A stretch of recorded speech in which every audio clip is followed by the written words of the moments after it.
السلام علیکم ورحمۃ اللہ وبرکاتہ۔ کلاس 10 اسلامیات سورۃ الاحزاب کا رکوع نمبر 1 ہم نے پڑھا تھا۔ آج ہم اس کی مشق کریں گے۔ یہ آپ کو سکرین پر نظر آ رہا ہوگا، الکلمات والتراکیب، یہ الفاظ کے معنی ہیں۔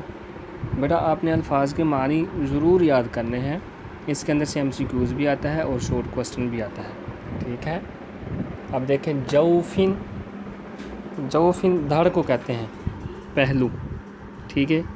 اس سے آگے دیکھیں، تظاہرون، تم زہار کرتے ہو، ٹھیک ہے۔ زہار کیا ہوتا ہے وہ میں نے آپ کو بتلا دیا تھا۔ ادعیاء، منہ بولے بیٹے، ٹھیک ہے۔ ادعیاء، منہ بولے بیٹے۔ آگے دیکھو، افواہی، منہ، ٹھیک ہے۔ یہ افواہ یہ جمع ہے۔ آگے دیکھیں، ادعوہم، انہیں پکارو۔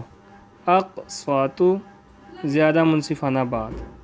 تعمدت، اس عورت نے ارادہ کیا۔ اولا، مقدم، زیادہ حق رکھنے والا۔ اولو الارحام، رشتہ دار کو کہتے ہیں۔ مستورہ، لکھا ہوا۔ اب دیکھیں، السوال الاول، سبق کی ابتدا میں رسول اللہ صلی اللہ علیہ وسلم کو کن باتوں کی تلقین کی گئی ہے؟ ٹھیک ہے، یہ جب میں نے پڑھایا تھا رکوع کے شروع میں، اگر ترجمہ آپ کو یاد ہے تو انتہائی آسان ہے کہ رسول اللہ صلی اللہ علیہ وسلم کو کن باتوں کی تلقین کی گئی ہے۔ نمبر 1، یا ایھا النبی اتق اللہ، اے نبی صلی اللہ علیہ وسلم اللہ سے ڈرتے رہنا۔ نمبر 2، کافروں اور منافقوں کا کہا نہ ماننا۔ ولا تطع الکافرین والمنافقین۔ نمبر 3، جو کتاب تم کو تمہارے پروردگار کی طرف سے وحی کی جاتی ہے اس کی پیروی کیے جانا۔ نمبر 4، اللہ پر بھروسہ رکھنا کیونکہ وہی کارساز ہے، وہی کارساز کافی ہے۔ نمبر 2، السوال الثانی، اس سبق کی آیات میں منہ بولے بیٹوں کے بارے میں کیا ہدایت دی گئی ہیں؟ ٹھیک ہے، تو فرمایا سورۃ الاحزاب میں متبنہ، منہ بولے بیٹے کے بارے میں، متبنہ کہتے ہیں منہ بولے بیٹے کے بارے میں کیا ہدایت دی گئی ہیں۔ اس میں دیکھیں، نمبر 1، اللہ تعالیٰ نے تمہارے منہ بولے بیٹوں کو تمہارے حقیقی بیٹا نہیں بنایا، ٹھیک ہے۔ نمبر 2، منہ بولے بیٹوں کو ان کے حقیقی باپوں کے نام سے پکارو، یہ زیادہ منصفانہ اور درست بات ہے اللہ کے نزدیک۔ یہ ترجمہ آپ نے آج ہی پڑھا۔ نمبر 3، اگر تمہیں ان کے حقیقی باپ کا نام پتہ نہیں تو وہ تمہارے دینی بھائی ہیں اور تمہارے دوست ہیں۔ نمبر 4، اور اللہ کا حکم آ جانے کے بعد اب اگر کوئی انہیں منہ بولے باپوں کے ناموں سے پکارے گا تو وہ گناہ گار ہوگا۔ ہاں، اگر کسی سے غلطی ہو گئی یا تو وہ اللہ معاف کرنے والا ہے، جان بوجھ کے نہیں کرنا، یہ اللہ نے قرآن میں ارشاد فرما دیا۔ اب دیکھیں، میں زہار کو دوبارہ آپ کو بتا دیتا ہوں کہ زہار سے کیا مراد ہے۔ اہل عرب میں یہ عام سی بات تھی کہ بیوی سے لڑتے وقت وہ غصے میں آ کر اپنی بیوی کو اپنی ماں سے تشبیہ دے دیتے تھے۔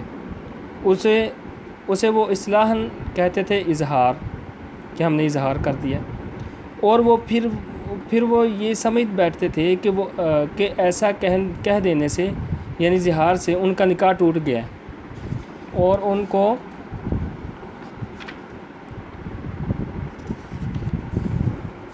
اپنی بیوی کو اپنے اوپر حرام سمجھنے لگتے تھے۔ اسلام قبول کرنے کے بعد کئی لوگ اسی غلط فہمی میں مبتلا تھے۔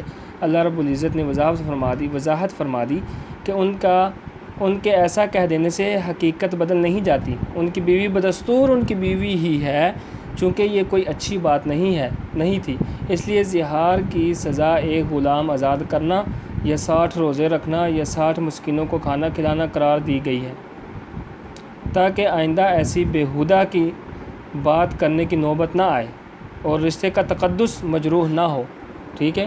ایسے اپنی بیوی کو کہہ دینا کہ تیری پیٹھ جو ہے وہ میری ماں کی طرح ہے، تو یہ بیہودہ بات ہے ایک، کہ بیوی کو اپنے اوپر حرام کرنا۔ اس لیے اللہ رب العزت نے اس کا کفارہ بھی بیان فرما دیا۔